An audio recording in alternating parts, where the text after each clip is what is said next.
Hi everyone.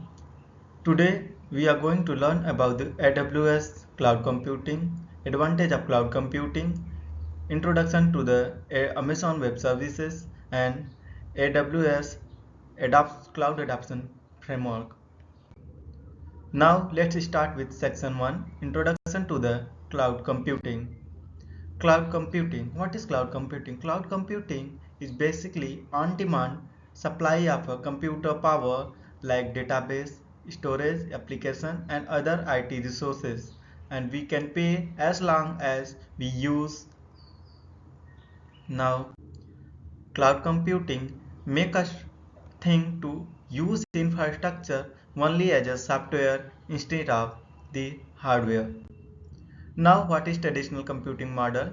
In traditional computing model, we have an infrastructure implemented as a hardware which require space, staff, physical security, planning, capability expenditures, and require lot of time to implement to all this system. But in cloud computing, we can use the infrastructure as a software which are flexible, more quickly, easily and cost effective. And now what is cloud services model? There are basically three cloud services model: infrastructure as a service, platform as a service, software as a service. Now if we can see that if you are using infrastructure as a service, you will have more control over IT resources in comparison to the software as a service.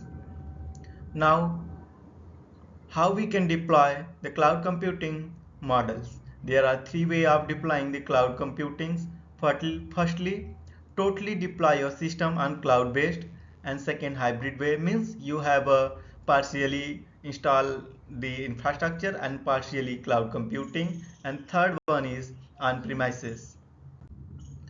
What are the similarities between AWS and traditional IT? If you talk about in the term of security, in traditional system we have firewall, SEL, administration, but in AWS we have security groups, network SEL, IAM. If you are talking about networking, we have a router in traditional, network pipelining, switch. And in AWS we have elastic load balancing and Amazon VPC. If you talk about the storage and database, in traditional we have RDMAS, DAS, SAN, but in Amazon we have Amazon EBS, Amazon EFS, Amazon ES3. Now let's move to the second section, advantage of cloud computing. In traditional, we have to spend a lot of money on data center, but in cloud services, we can pay only for the amount we consume. And third one is massive economics of scale. Because of aggregate uses from all customer, AWS can achieve higher economics of scale and passive saving on the customer. Now, if you talk about the storage system, in traditional system, we can have the problem of overestimating and underestimating. Let's understand what is overestimating. Means like we have the requirement of only 2 terabytes of storage, but we install the 10 terabyte of storage, so we will have to suffer from waste of memory like 8 terabytes. And what is underestimate? Means we have the requirements of 10 terabytes, but we install only 5 terabyte of storage, so we can have the problem of the capacity. But in AWS we can scale our storage without demanding time and requirements. Now the next advantage is with the use of AWS cloud computing, we can increase the speed and agility. Means like in traditional system, we have to wait for management approval, finance approval, order pulled, shipped. For along with this, we have to wait for a long time. But with the AWS, we can just use it with a one click. And the next advantage is that we can stop spending money on the running and maintaining the data center.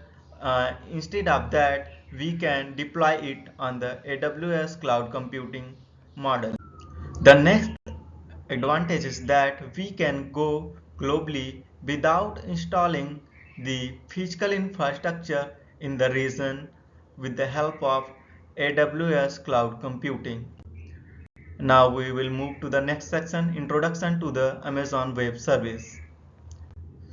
To understand the Amazon Web Service, firstly we will understand what is web service. Web service is a software that make itself available over the internet which use in standard formats such as XML, JSON, which works on the request and response of an application programming interface. Now what is AWS? AWS is a secure cloud platform that offers broad set of cloud based product. It works on on-demand access. It offers flexibility. It's you can pay only for the individual service you need. Means you have not to pay for all the services. You have to pay only for the services which you are use, and the most important things that you have to pay only for the time you are using it. Now there are a lot of category of AWS services like analytics, AR, VR, blockchain, medical services, satellite, robotics. We can use these services according to our requirements and needs. Now this flow graph simply explain about how the AWS services works. You can go through it. Now we will move to the next slides. Now the most important thing is that which service we have to choose. Now we have Amazon EC2, Amazon Lambda, Amazon AWS Elastic Beanstalk. Means there are a lot of services, but among all these we have to choose wisely the service which are requirement for our business goals and technology requirements.